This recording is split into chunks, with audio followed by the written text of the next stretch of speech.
आपका स्वागत है मेरे चैनल सनातन ज्ञान में। ओम नमः शिवाय। शारभ की उत्पत्ति त्रेता युग का प्रारंभ हुआ था, परंतु वातावरण में अभी भी सतयुग के अंत की तीव्र कंपन थी। धरती कांप रही थी, आकाश फटा जा रहा था। हिरण्यकश्यप के वध के बाद भगवान विष्णु का नरसिंह अवतार, अर्धसिंह अर्धमानव रूप, क्रोध में इतने डूबे हुए थे कि स्वयं को भी भूल चुके थे। उनकी आंखों में अग्नि थी, उनकी सांसों से ज्वालाएं निकल रही थीं। हिरण्यकश्यप के शरीर का रक्त अभी भी उनके नखों पर टपक रहा था। देवता ऊपर से देख रहे थे, इंद्र भयभीत थे, ब्रह्मा मौन और माता लक्ष्मी रोती हुई। नरसिंह गरजते, मुझे कोई न रोके, मैं अधर्म का नाश करने आया हूं। देवता एकत्र हुए। विष्णु को शांत करने का कोई मार्ग नहीं सूझ रहा था।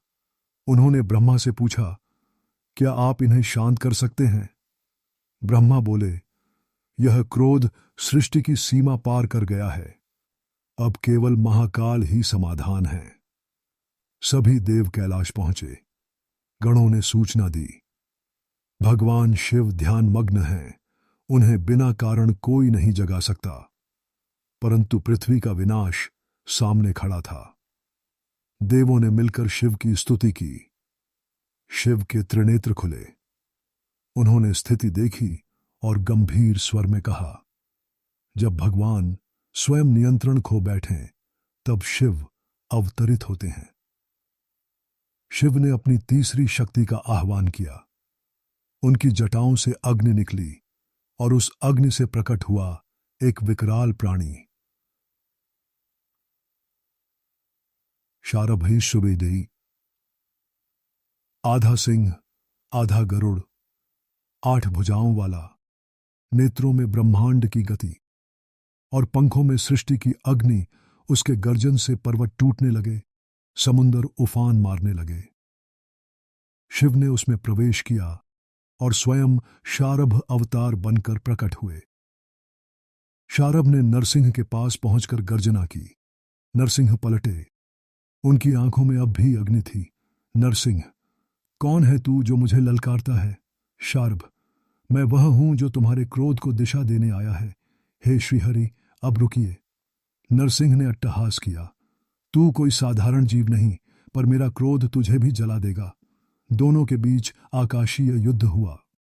नरसिंह के नखों से चिंगारियां, शारभ के पंखों से बिजली। धरती फटी, आकाश कांपा, युद्ध सातों लोकों में गूंज उठा।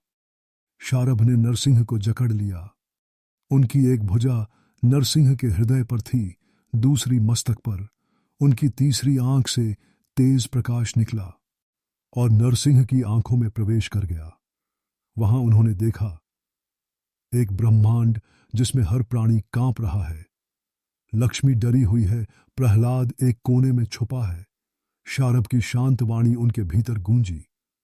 क्रोध आवश्यक था, पर अब करुणा का समय है। प्रलय नहीं, सृजन की बेला है। नरसिंह की सांसें गहरी हुईं। उन्होंने शिव को देखा और नतमस्तक हुए। जब विष्णु शांत हुए, शारभ ने अपनी अग्नि को समेटा। उनके पंख बंद हुए। उनके रूप से शिव बाहर निकले और अंतर्ध्यान हो गए। वह दिन जब नरसिंह ने अपनी सीमाएं पहचानी, शारभ जयंती कहलाया। कथा का सार, जब धर्म के रक्षक भी रौद्र हो जाएं और सत्य भी अहंकार में डगमगाए, तब शिव स्वयं प्रकट होते हैं, शारभ बनकर संतुलन स्थापित करने। शिक्षा, शक्ति महान है, पर संयम उससे भी महान। धर्म क्रोध से चलता है, परंतु विवेक से टिकता है। शारभ हमें याद दिलाता है कि हर योद्धा को कभी न कभी झुककर देखना होता है कि क्या वह रक्षक है या विध्वंसक। अगर आपको यह कहानी अच्छी लगी हो तो कृपया इसे लाइक करें और ऐसी ही और भी पौराणिक कहानियां जानने के लिए हमारे चैनल सनातन ज्ञान को सब्सक्राइब करें। ओम नमः शिवाय।